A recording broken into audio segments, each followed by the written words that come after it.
Well, so I've seen The Revenant twice now. Once on an award screener disc, and once on a Just big explain screen. what that is. Well, coming up to award season, you get sent discs of movies that are, may not have opened yet, may not have been previewed yet, but they want you to vote for them. So I'm a BAFTA member.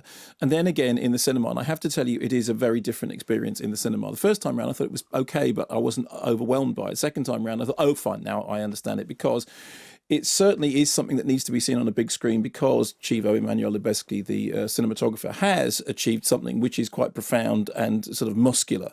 If you think back to Birdman, when there was that whole thing that there was the idea that Birdman was a single shot, obviously it wasn't, and I wasn't a huge fan of Birdman, and I've been very, very, I have to say, agnostic on the subject of Iñárritu ever since. I mean, Maurice Paris was great, but since then, he's yet to win me back. But this is a really solid, muscular piece of filming that, as you say, in that opening sequence, it starts at a run, and it's, the camera will follow on horseback, on foot, via air, via land, underwater, up, out of the water. It is a movie which says to you, look, this is happening in front of you. And in fact, with the exception of, the grizzly bear thing, yes, obviously it's a CG grizzly bear, because you can't actually throw Leonardo DiCaprio in front of a real bear, although it's... Could have been Andy Serkis, maybe. No, exactly, which is a shame that he didn't get that role. But that sequence is, is very, very, very gripping. And it works very well, particularly on a big screen. So the first thing I think say is it is a cinematic experience. You have to see it in the cinema to get the full force of it. Absolutely.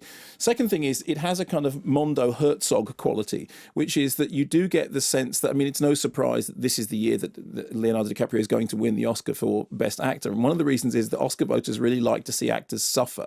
And he's so it's like he's in freezing cold water, he's being buried alive, he's, as he said in the thing, chomping down on raw bison liver, he's climbing into an animal carcass, he's doing all those things that make Oscar voters think, wow, that's what I call a performance, because Oscar voters often don't really know what they're looking for. So what they think is an endurance test is a performance. But what I liked about his performance was it's very physical rather than verbal.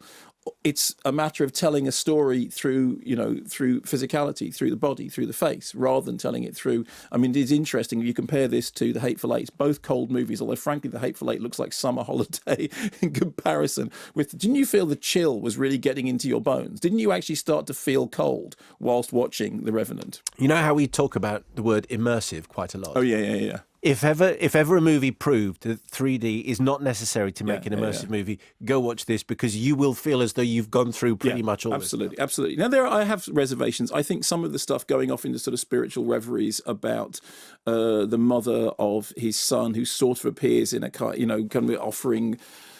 There's a sort of spiritual advice element, a hallucination element to the film, which I don't think worked as well. I could have lived without that. It doesn't have the absolutely lethal sort of cutthroat momentum of Mel Gibson's Apocalypto, which I still think is a hugely underrated movie in terms of, physical cinema. But what it does have is Leonardo DiCaprio looking like he's actually in the middle of all this stuff, and a very solid set of supporting performances. Donald Gleeson, obviously Tom Hardy, chewing the scenery for all he's worth. But actually the standout for me in the supporting performances was Will Poulter. I think Will Poulter does terrific work as this sort of young character, Bridger, who is the naive character who in many ways is the most beleaguered of all of them. And I think it's another example of him very quietly stealing the show from more heavyweight people around him and doing really, really good work. So not perfect, but seen as a cinematic experience, a really solid cinematic experience.